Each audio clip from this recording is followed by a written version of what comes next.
Hey, good morning, friends. It's Nick Mulbauer here, and this morning I am doing something a little different, something I've never done before. I am going to do a little fishing video. Those of you who know me know that in the past couple of years, I've really taken a liking to fishing. I love it. I'm pretty obsessive with it. I love learning about it. I love learning about the lures and when to throw them, and it's just so in tune with nature, and I love nature, and just how everything going on outdoors impacts your time out there on the water. So it's just really fascinating to me. I can't explain why I love the things I do, but in the last couple of years, fishing has just become something I really, really enjoy doing. That being said, I'm just going to start doing some educational videos, I think. We'll see how it goes.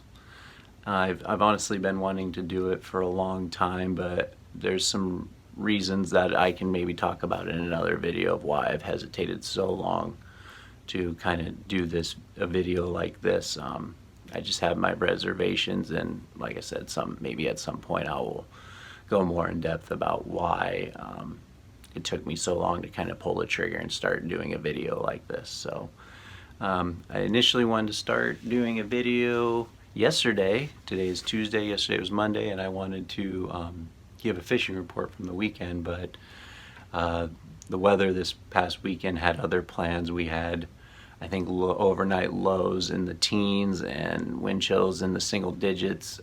We're coming up on middle to late March here in Iowa. I'm out of central Iowa, and it was just so cold that the lakes were locking up. We had a ton of skim ice on the water. You couldn't fish where you wanted to fish. Long story short, there's very few places you could fish. Even the rivers were starting to jam up with ice again. So this weekend's fishing report was definitely a no-go.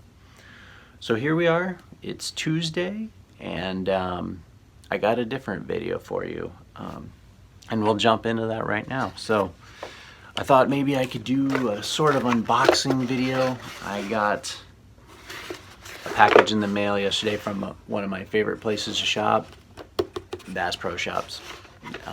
They actually even recently sent me a catalog in the mail, like a big thick catalog, like maybe a month or two ago, because I must shop there enough that we're like, oh, we got him now. And believe me, I looked through that catalog and there are a lot of things I would like to try and buy. So yeah, they're probably smart to send it to my house, because they'll probably make a buck or two off of me, so they're smart. Anyways, I got a box here from Bass Pro Shops. The open water season's about to go down in 2023, and I'm really excited about it.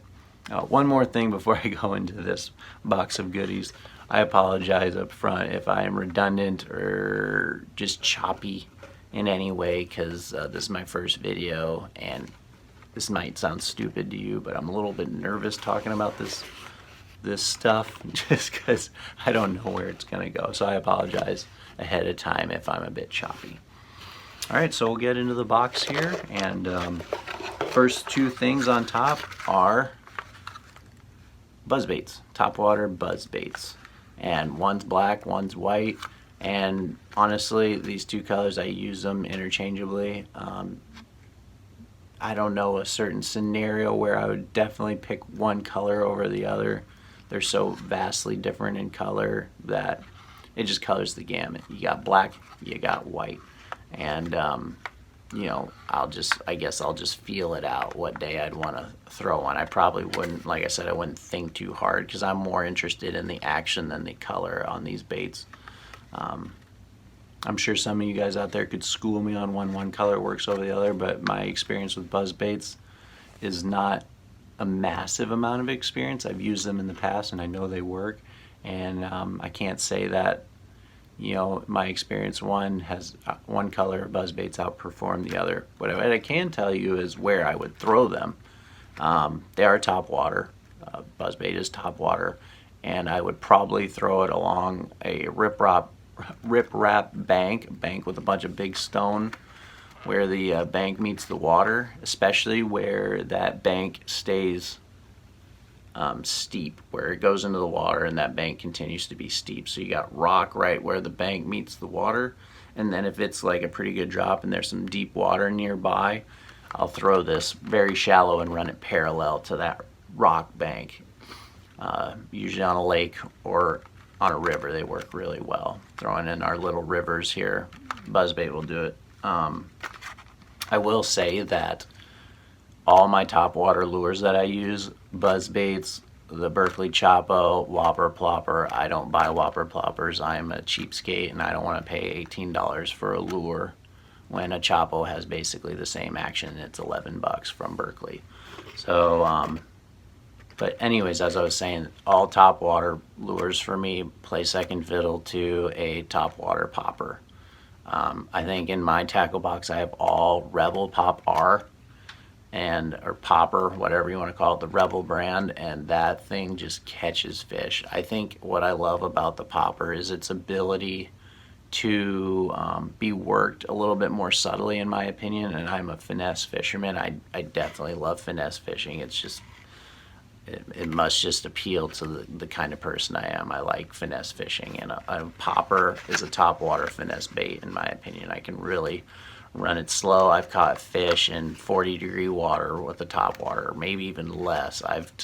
Last fall I was catching fish with a popper up until that water about froze over for the season. So topwater popper is my go-to topwater lure over the Chopo, over the Whopper Plopper, over buzzbaits.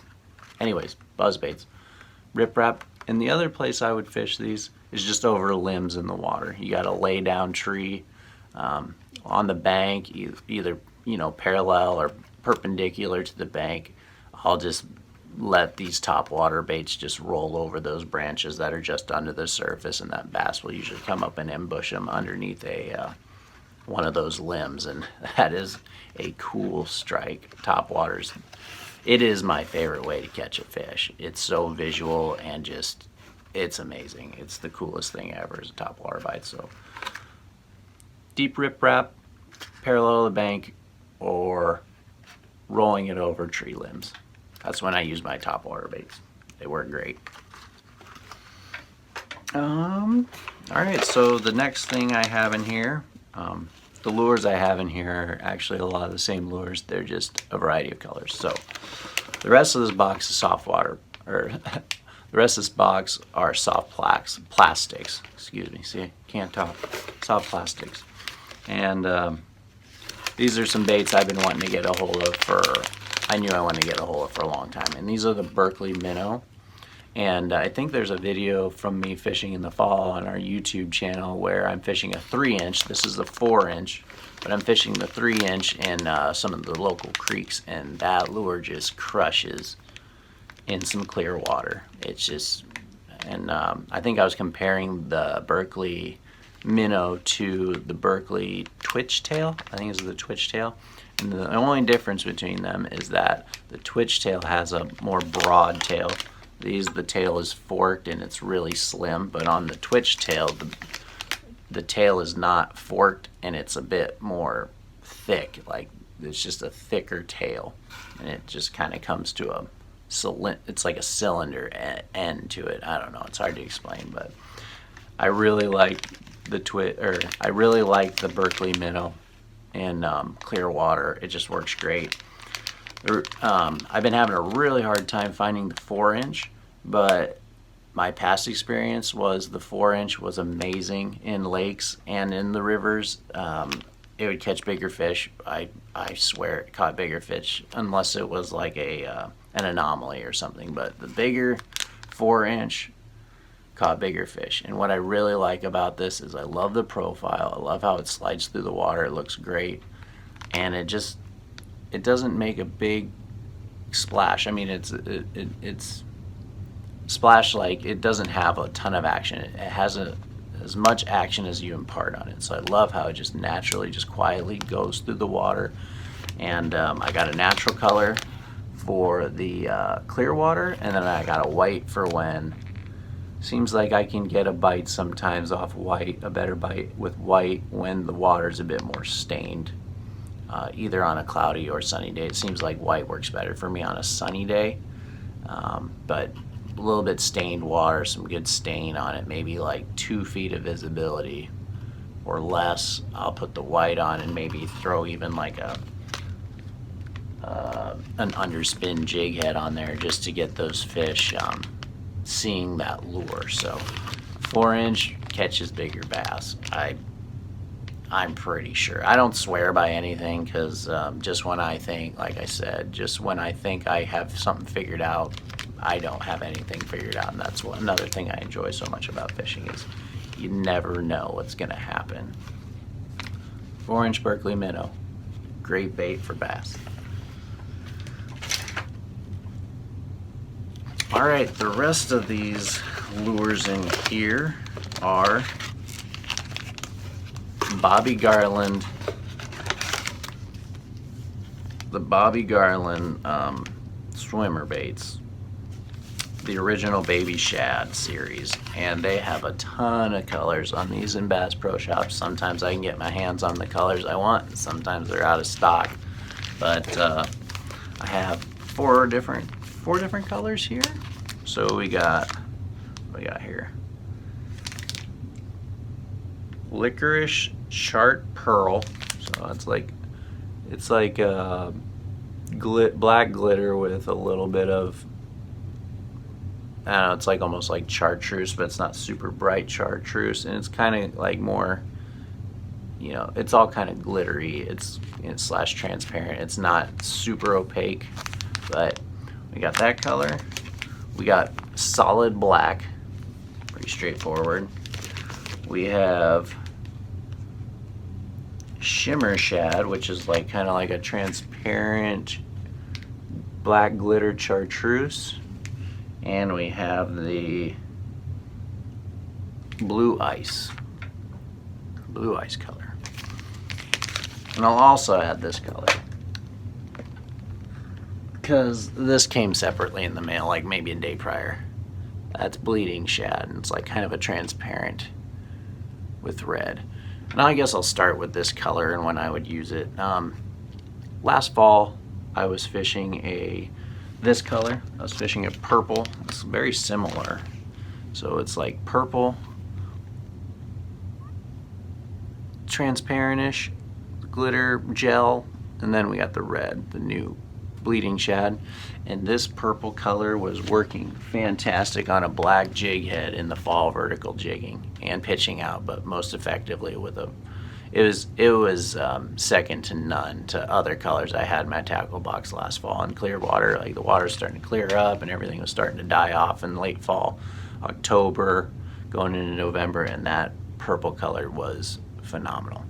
So I picked up this red Bleeding Shad in hopes that it would be another color that works really well in those in that situation, that watercolor, when late fall and maybe even early spring. I'll have to try it in the pre-spawn when the water's a little clearer, and I'm hoping I can get a good bite in that clearer water with these, because I mean there's some color and some glitter on there, but it's subtle. It's a subtle pop of color. We got mostly transparent there. Good natural looking bait in my opinion. That looks pretty natural. We'll talk about black next. Dirty Water, I'm hoping. And I would probably pair this up with, I'd fish it by itself with a jig head. And I would sometimes maybe pair it up with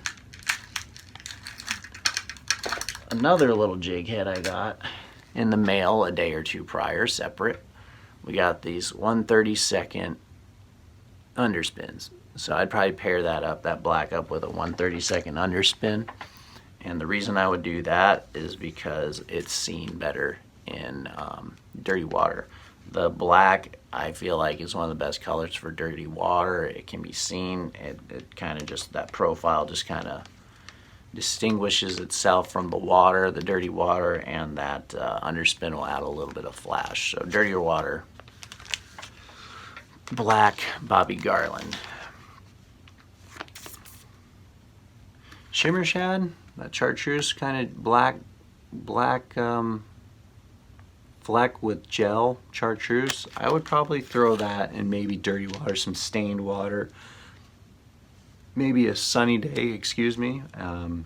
I don't really know when I would throw this, because I'm not a huge chartreuse guy unless chartreuse is an accent, but I wanted to just have a variety of colors, so if nothing was working, I'd have that option to throw on my line, and maybe that would be the ticket in the day that I needed that bait to catch fish. Blue ice. So blue ice was a color I heard of from Richard Jean, the fishing machine. If you are like me and you watch folks fish on YouTube and you like to learn how to fish from other people on YouTube, Richard Jean is probably pretty high on the algorithm. That guy has a lot of content out, and that guy is very knowledgeable. So he fishes the blue ice for crappie in clear water. So I will try to fish blue ice for crappie in clear water. It looks like a really good clear water bait. I would say that water's got to be pretty darn clear. So I'm thinking again, ice out. If my lakes are pretty cleaned up and not dirty yet, ice out, drifting it over a brush pile or vertical jigging a brush pile in some pretty clear water. Our lakes around here always dirty up pretty quick, and they're dirty the rest of the year other than maybe one or two. But my local they're old quarries, they dirty up. They get a pea green usually or something. You get some rain or hard wind and it will churn up sediment and material, and it will be some sort of stain, and clarity will generally probably always be under 2 foot, other than over the winter and freezing cold months. That's the only time that it clears up a little bit in a lot of my lakes. So might not be using it often, but I do like having, you know, just some different natural colors that look good in clear water. Last bait is the licorice chart pearl, black with chartreuse. This is a bait that I've been using already. I have another version of it that's more opaque. It doesn't have the fleck in it, but it's just black. This is lights out black with chartreuse, and here's those. So they're kind of similar. This one's a bit less loud, and that's kind of why I wanted it. I want to try that out and just have it as another subtle option, a little bit different. When I can't get anything to bite, I can throw this on and see if that's what really gets them worked up. So I don't know what the science is behind it, the reasoning behind it. I'm sure light and clarity definitely plays a factor into all of it, but sometimes, you know, fish just bite a color they bite. You just got to switch it up, and that's just sometimes best medicine. You just keep switching those colors until you find one that gets a hit. Fish it for a while and see if that's the color that produces. I think a lot of crappie fishermen, like, they have kind of some lures that they have confidence in, some colors they have confidence in. Most all fishermen have lures that they have confidence in, and they will throw those first. But in the event your confidence baits aren't working, it's just a good thing to have a lot of colors in your tackle box, because switch it out, you'll find that color that works. So that's all I got for you. I had the 4-inch Berkley Minnows for bass. Love them. Fantastic slender profile. They work great in fairly clear water, you know.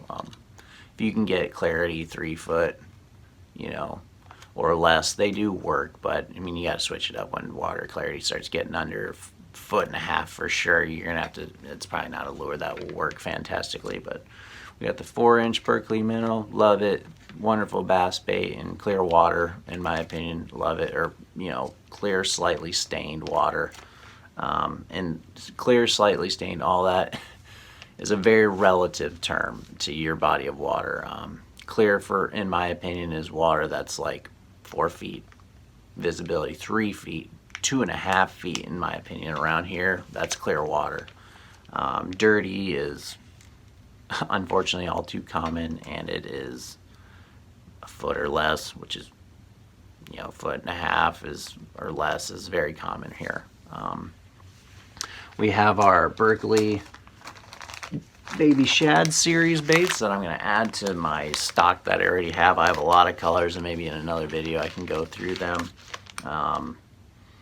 Yeah, I just love having a variety of crappie soft plastics, because I can't figure out a rhyme or reason today sometimes where they bite one color and not another. I try my best to pair it up with the conditions, but a lot of times I'm not correct. So good to have a lot of variety of crappie colors. And lastly, we had the buzz baits. Just as a summary, buzz baits work great. They work great for fishing over a laydown along the shore, or fishing that riprap, you know, parallel to the shoreline. I mean, I love them, and like I said earlier, they are always second fiddle to the popper, whatever you want to call it. Poppers are just a fantastic topwater, but sometimes the buzzbait and the choppos and the whopper ploppers come in handy. So that's all I got for you this morning. We're coming in at 20 minutes already, so that's pretty long. If you sit and listen to me blab that long, then I must have the magic touch, because that's a long time to stay interested.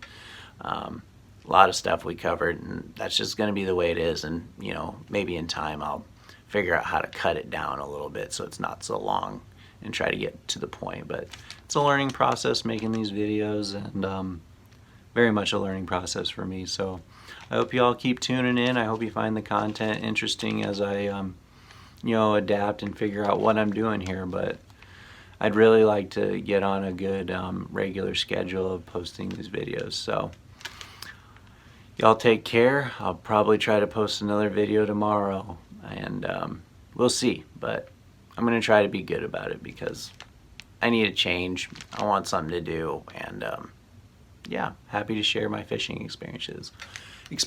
So y'all take care, and I will see you later. Peace.